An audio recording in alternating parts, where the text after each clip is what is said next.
Setelah melakukan perpanjangan masa pendaftaran calon kepala daerah, Komisi Pemilihan Umum mencatat ada 41 daerah yang hanya memiliki pasangan calon tunggal pada Pilkada serentak tahun 2024. Ketua KPU menyebut 41 daerah tersebut terdiri dari 1 provinsi, 35 kabupaten, dan 5 kota. Calon tunggal akan berhadapan dengan kota kosong saat pemungutan suara 27 November mendatang. Pasangan calon hanya dikatakan menang bila mengumpulkan lebih dari 50% suara sah. Sementara itu jika kota kosong yang menang saat pilkada, maka daerah tersebut akan dipimpin oleh penjabat kepala daerah dan berlaku hingga 1 periode atau 5 tahun. Ya memang kenyataannya di lapangan seperti itu. Itu juga kota kosong pun juga ada proses demokrasinya. Saya kira dari 500-an pilkada yang kota kosong 40-an saya kira ya itu kenyataan demokrasi di bawah seperti itu. Baik di kabupaten, di kota maupun di provinsi. Assalamualaikum warahmatullahi wabarakatuh. Kita jumpa kembali. Saya Bustami Narda mendoakan seluruh pemirsa semoga selalu mendapatkan keberkahan hidup dari Allah Subhanahu wa taala. Dan mari kita berdoa agar para pemimpin kita di negeri ini selalu mendapatkan petunjuk ke jalan yang benar dari Allah Subhanahu wa taala, Tuhan Yang Maha Esa, yakni jalan untuk benar-benar mereka pro kepada rakyat. Sahabat BN, ada 41 wilayah sekarang ini pada pilkada serentak ini yang calonnya melawan kotak kosong. Bayangkan kotak kosong yang dilawan. Bagaimana kotak kosong itu akan bisa kampanye. Dan siapa yang akan menjadi tim suksesnya kotak kosong. Siapa yang akan menjadi relawannya kotak kosong. Tetapi itulah yang terjadi, pasangan calon pilkada melawan kotak kosong. Satu hal yang jadi pemikiran bagi kita adalah apabila nanti sempat menang kotak kosong ini, bagaimana dia akan memimpin daerahnya. Dia hanya kotak kosong. Bagaimana dia memimpin daerahnya. Tetapi inilah yang terjadi. Sahabat BN, dengan demikian kita dapat mengatakan agaknya demokrasi kita di negeri ini benar-benar demokrasi yang asik untuk ditonton, asik untuk dijalani. Bagi orang lain tentu dia akan menonton. Asik sekali dia menonton. Di Indonesia itu pasangan calon pemimpinnya tidak saja berlaga dengan sesama pasangan, tetapi dia siap juga berlaga dengan kotak kosong. Namun yang perlu agaknya kita hindari di negeri ini, jangan sampai kotak kosong ini dilawan dalam pilkada ini oleh pasangan otak kosong. Berbahaya ini kalau sempat pasangan otak kosong melawan kotak kosong, itu dua-duanya susah kalau menang. Kalau menang kotak kosong, bagaimana sebuah kotak yang kosong? Kotak berisi aja sulit itu. Apalagi kotak kosong. Bagaimana kotak kosong akan memimpin rakyat di suatu daerah? Bagaimana caranya kotak kosong memimpin? Dan hampir sama parahnya kalau pasangan calon otak kosong yang menang. Bagaimana pula itu? pasangan otak kosong, kerongkong kepalanya ada, tapi otaknya kosong di dalam. Kalau dia yang menang, lantas dia memimpin rakyat di suatu daerah, tak bakalan jauh beda dengan kotak kosong ini.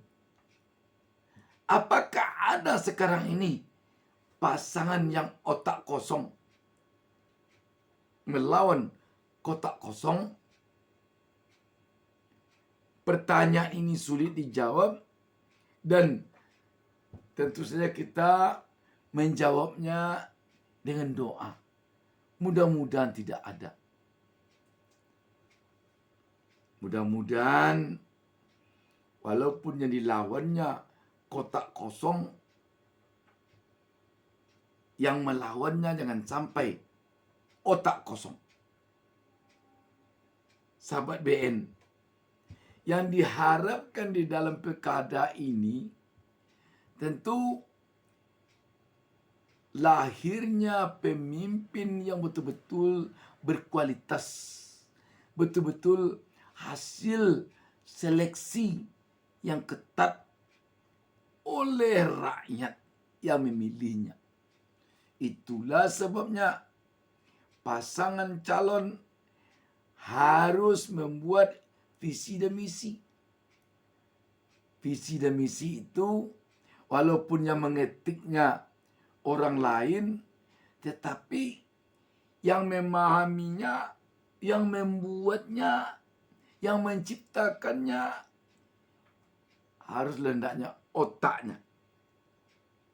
Makanya jangan sampai otak pasangan calon kosong. Kalau otak kosong, bagaimana dia akan bisa membuat visi dan misi untuk rakyatnya?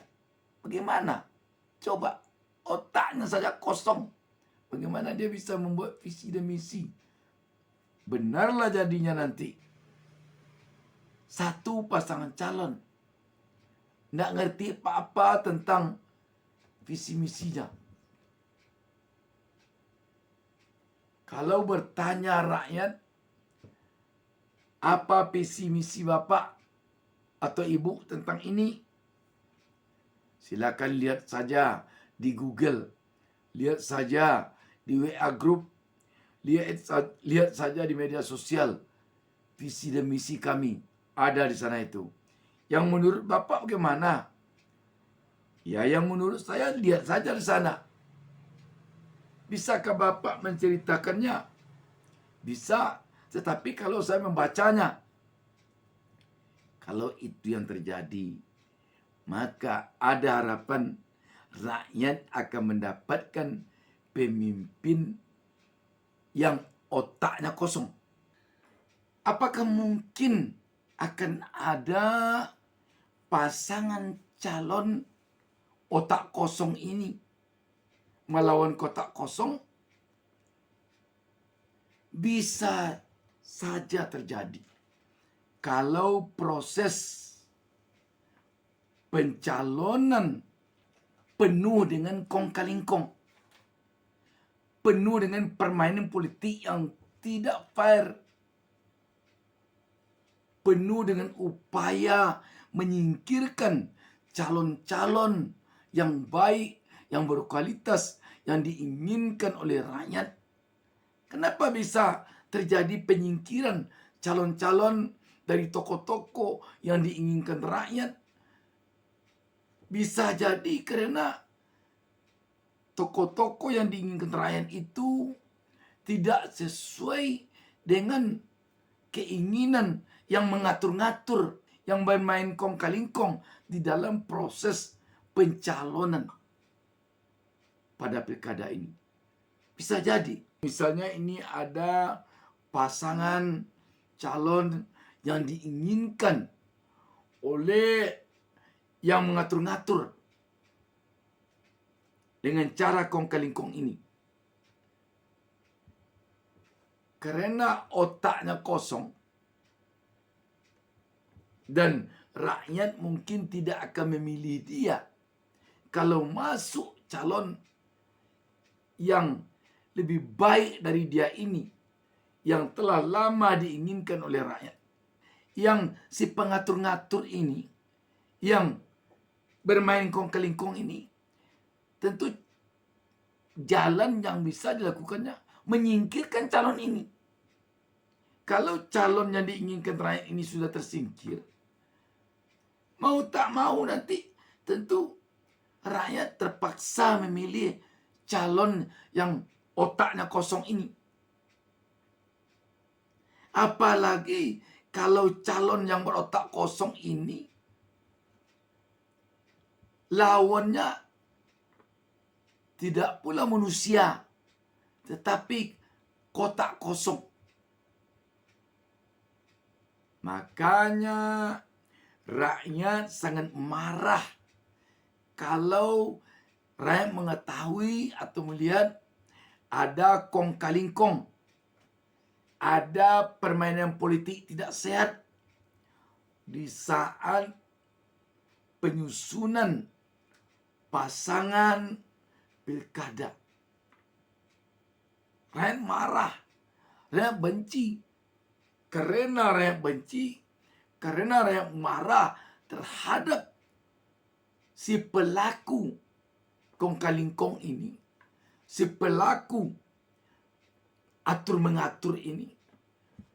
Akhirnya rakyat berkesimpulan, daripada kita memenangkan calon yang berotak kosong ini, atau calon yang tidak kita suka ini, lebih baik kita buat saja gerakan coblos semua. Bisa jadi itu yang terjadi di tengah-tengah masyarakat. Karena rakyat ini tak suka calon yang dimunculkan oleh si pengatur, oleh si pemain kong kaling kong ini, yang menyingkirkan calon yang mereka inginkan, yang mereka nilai mampu memimpin mereka, mampu mereka membawa kepada kesejahteraan, kepada kerukunan, kepada kebaikan.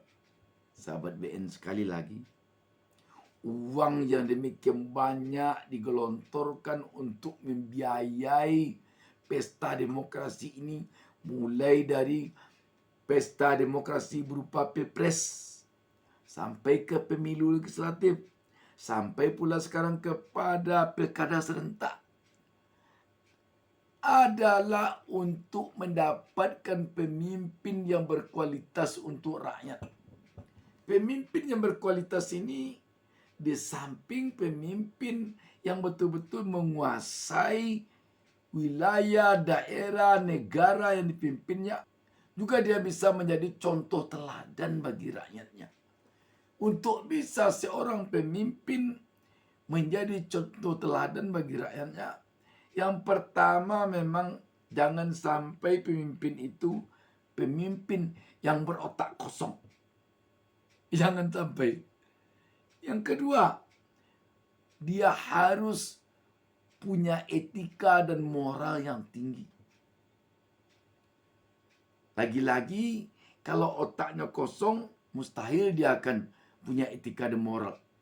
Kalau otaknya kosong, mustahil dia akan bisa bekerja untuk rakyatnya dengan baik. Kalau otaknya kosong, mustahil daerahnya, wilayahnya, negara yang dipimpinnya akan bisa memenuhi keinginan rakyat. Baik di bidang ekonomi, supaya rakyat sejahtera, di bidang politik, supaya demokrasi tercipta dengan baik, di bidang hukum, supaya keadilan betul-betul dapat dirasakan oleh rakyat, dan lain sebagainya. Sahabat BN, sekali lagi, kita doakan bersama agar rakyat kita pada pilkada serentak ini tidak mendapatkan pemimpin yang berotak kosong. Walaupun ada 41 wilayah di Republik ini sekarang yang pasangan calonnya melawan kotak kosong. Sekali lagi, jangan sampai pasangan calon kotak kosong dilawan oleh pasangan calon otak kosong. Demikian, wassalamualaikum warahmatullahi wabarakatuh. Jangan lupa subscribe, jangan lupa subscribe.